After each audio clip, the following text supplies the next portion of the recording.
हमारे हाथ में सोने की नहीं सरकंडे की कलम है। सरकंडे की कलम खूबसूरत नहीं सही दिखती है। क्या बात, वाह। सरकंडे की कलम खूबसूरत नहीं सही दिखती है, वह विरोध के मंत्र दिखती है, प्रशस्त पत्र नहीं दिखती है। हम कटघरे में खड़े हैं, खड़े रहेंगे। हम कटघरे में खड़े हैं, खड़े रहेंगे, और कटघरे में खड़े हर उठे हुए हाथ को अपने हाथ में ले लेंगे। राजा कौरव हो या पांडव, हम तो हमेशा बलमा से ही झेलेंगे। साहित्य अकादमी, सरस्वती, व्यास, शलाका और भारत भारती सम्मानों से सम्मानित हिंदी साहित्य संसार के बहुआयामी रचनाकार डॉक्टर रामदरस मिश्र रेणु और प्रेमचंद के बाद की पीढ़ी के ग्रामीण संवेदना के अत्यंत महत्वपूर्ण लेखक हैं। 15 अगस्त 1924 को गोरखपुर, उत्तर प्रदेश में जन्मे रामदरस जी का कृतित्व 125 से ज़्यादा कृतियों में सहेजा हुआ है। उनकी खिली खुली मुस्कुराहट 2 शताब्दियों में फैले उनके रचना संसार के वैविध्य की संपूर्णता संतुष्टि की परिचायक है। डॉक्टर रामदरस मिश्र के समग्र लेखक व्यक्तित्व पर विचार करते समय साहित्य के तमाम प्रतिमान सामने आ खड़े होते हैं।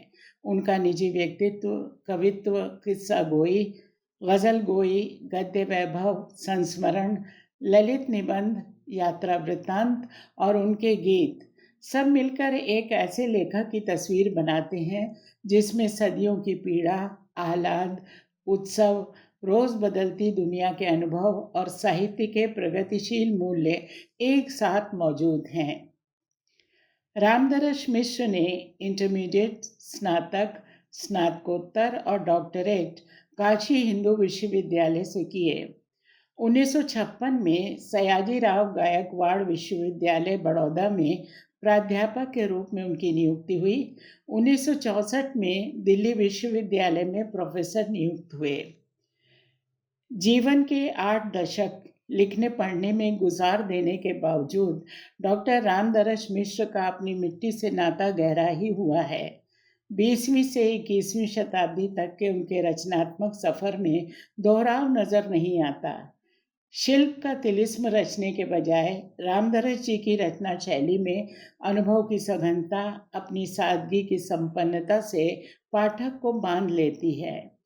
हर साल कुछ नई किताबें लिखने को निरंतर आतुर, उम्र को अपने ऊपर हावी होने देने के बजाय वे जीवन के हर पल को एक उम्र की तरह जीते नजर आते हैं। ये लिखना, पढ़ना, विमर्श कभी उन्हें रीतने नहीं देता। या कांटे हमने आपस में बांटे, यात्रा के हर मोड़ पर हमने एक दूसरे का इंतजार किया है। हाँ, हमने प्यार किया है। डॉक्टर रामदरस मिश्र पर प्रेमचंद के बाद सबसे ज्यादा शोध प्रबंध लिखे गए हैं, लगभग 300 के आसपास।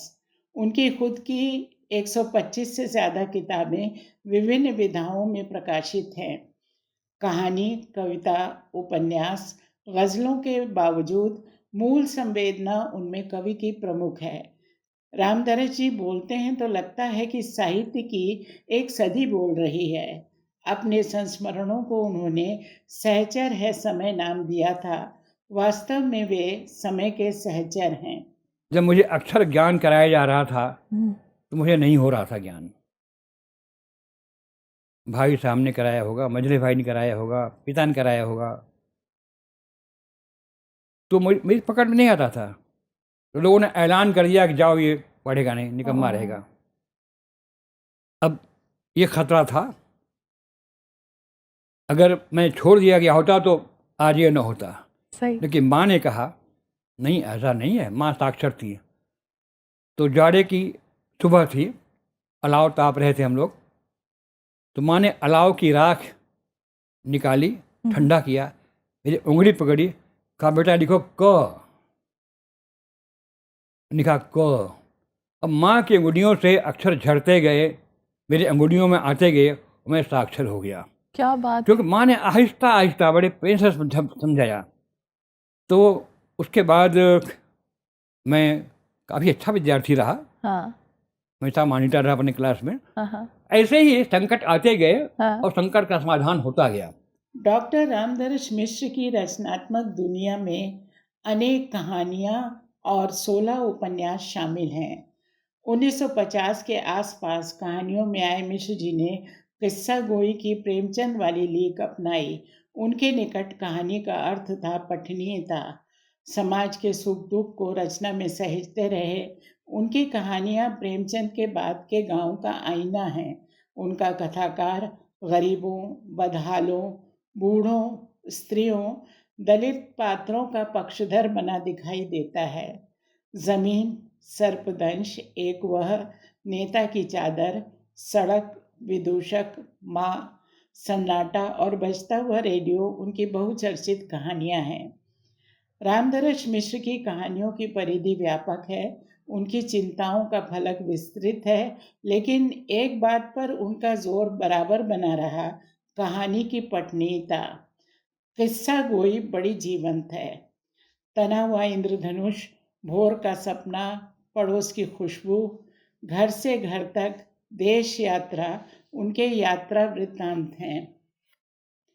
स्मृतियों के छंद में अनेक वरिष्ठ लेखकों, गुरुओं, मित्रों आदि के आत्मीय संस्मरण हैं। डॉक्टर रामदर्श मिश्र ने आलोचना, कविता, कथा के विकास और उनके पड़ावों की गहरी पड़ताल की है। कुछ उल्लेखनीय शीर्षक हैं: हिंदी उपन्यास एक अंतर यात्रा, ऐतिहासिक उपन्यासकार वृंदावन लाल वर्मा, हिंदी कहानी अंतरंग पहचान, हिंदी कविता आधुनिक आयाम, छायावाद का रचना लोक। ये उनकी महत्वपूर्ण समीक्षात्मक किताबें हैं। ललित निबंध भी लिखे हैं जो कितने बजे हैं, बबूल और कैक्टस में संग्रहित हैं। रात रात भर मोरा पिहके, बैरिन नींद न आए, बड़े भोर सारस के कार, नदिया तीर बुलाए। बिखरे बिखरे सपने चुन चुन सूनी रैन सजाऊं, भोरे भोरे ददी तीर बालू के महल बनाऊं। कौन उड़ा ले जाए सपनवा, कौन महलिया ढाए, रात रात भर मोरा पिहके, बैरिन नींद न आए। डॉक्टर रामदर्श मिश्र मूलतः कवि हैं, स्वभाव से भी और रचनात्मक रूप से भी। 1951 में उनका पहला काव्य संग्रह पथ के गीत प्रकाशित हुआ। कुछ प्रमुख शीर्षक हैं: आग की हंसी, बैरंग बेनाम चिट्ठियाँ, पक गई है धूप, कंधे पर सूरज, दिन एक नदी बन गया, जुलूस कहाँ जा रहा है, आग कुछ नहीं बोलती, बारिश में भीगते बच्चे और ऐसे में जब कभी। इस प्रकार ये अनूठा रचनाकार पिछली सदी की तमाम बड़ी घटनाओं का साक्षी रहा है और इस शताब्दी के 2 दशकों में भूमंडल के तमाम बदलावों को देखा जाना है। उनके व्यक्तित्व का तेज और वाणी का ओज किसी भी युवा को मात दे सकता है। धीरे धीरे लंबी रचनाओं का स्थान कविताओं और गज़लों ने ले लिया। गाहे बगाहे वे छंद का प्रयोग करते भी नजर आते हैं। परंपरा का जो भी अवदान है उसके प्रति वे अपना रचनात्मक आभार व्यक्त करने से नहीं चूकते। कहते हैं उम्र बढ़ने के साथ साथ जीवन में बचपन की वापसी भी होती है। रामदर्श मिश्र में नए के प्रति उत्सुकता और पुराने को सहेजने का अद्भुत संतुलन दिखाई देता है। उनकी स्मृति में गीत गज़लों की पूरी फसल सुरक्षित नजर आती है। था गांव में तो देखता था शहर का सपना, लगा पुकारने सा गांव जब शहर आया। मेरी अजीज जिंदगी मुझे दे अब आराम, मुझे दिए थे काम जो जो वो मैं कर आया। बनाया है मैंने ये घर धीरे धीरे, बनाया है मैंने ये घर धीरे धीरे, खुले मेरे ख्वाबों के पर धीरे धीरे, खुले मेरे ख्वाबों के पर धीरे धीरे। किसी को गिराया न खुद को उछाला, कटा जिंदगी का सफर धीरे धीरे, कटा जिंदगी का सफर धीरे धीरे।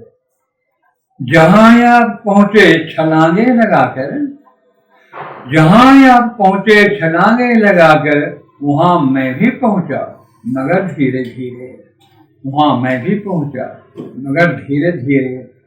पहाड़ों की कोई चुनौती नहीं थी, पहाड़ों की कोई चुनौती नहीं थी, उठाता गया यूं ही सर धीरे धीरे, उठाता गया यूं ही सर धीरे धीरे।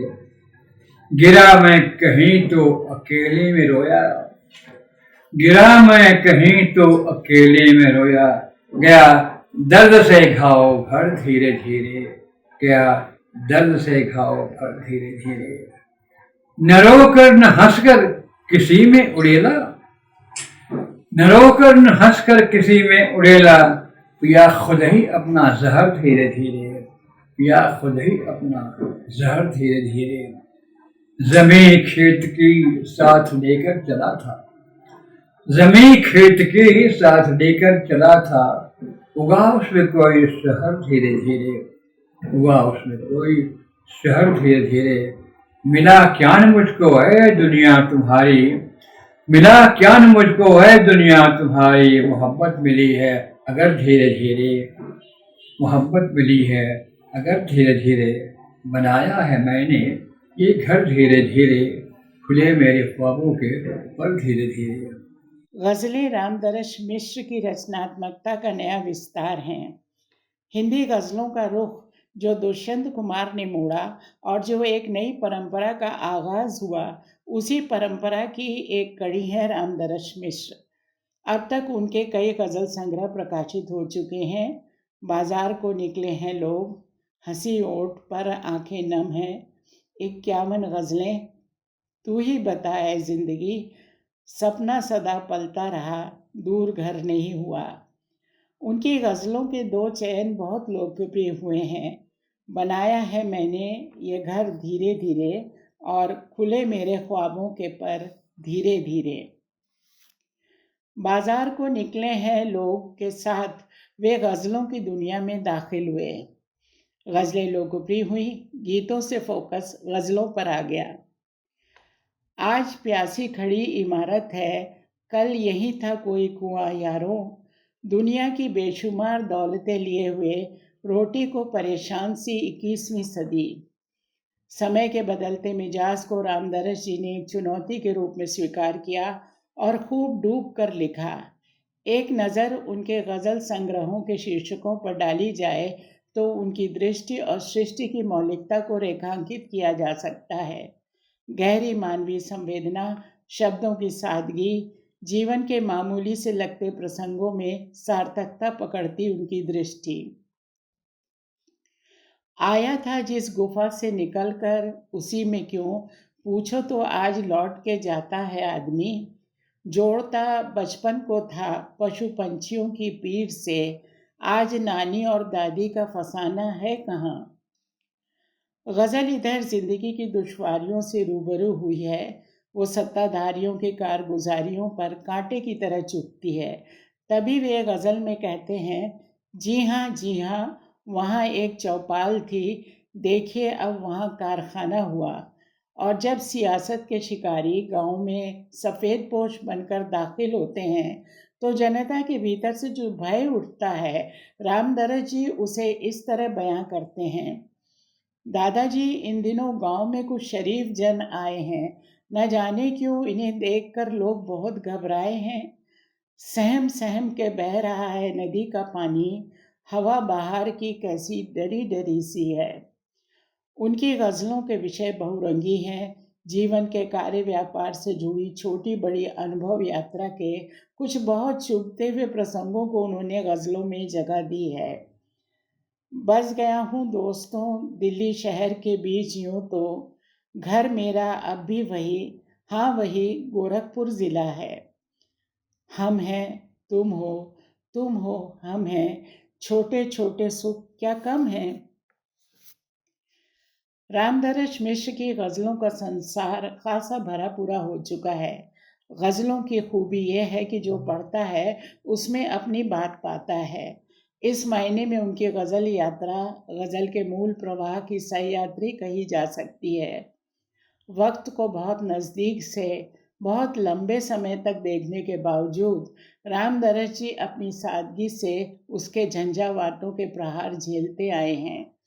उम्र के इस 100वें वर्ष में जीवन जीने की उनकी ये अदा स्पृहणीय है। व्याप जाती है घुटन जब जिंदगी की सांस में अपनी कविताओं के पंखों से हवा करता हूँ मैं। हम मिटाते रहे समय के निशान, तुमने यादों भरी सदी दी है। पथ सूना है, तुम हो, हम हैं, आओ बात करें। पथ सूना है, तुम हो, हम हैं, आओ बात करें। गुमसुम सा है मन, आंखें खोई खोई। गुमसुम सा है मन, आंखें खोई खोई। दिशा दिशा चुप्पियों बीच लगती सोई सोई। देखो गई हवाएं थम हैं, आओ बात करें। देखो गई हवाएं थम हैं, आओ बात करें। अपनी अपनी गठरी ले क्या अलग अलग चलना। अपनी अपनी गठरी ले क्या अलग अलग चलना। खोल कहीं दो पल हंस लेना, फिर घंटों जलना। खोल कहीं दो पल हंस लेना, फिर घंटों जलना। खुशियाँ थोड़ी ढेरों गम हैं, आओ बात करें। खुशियाँ थोड़ी ढेरों गम हैं, आओ बात करें।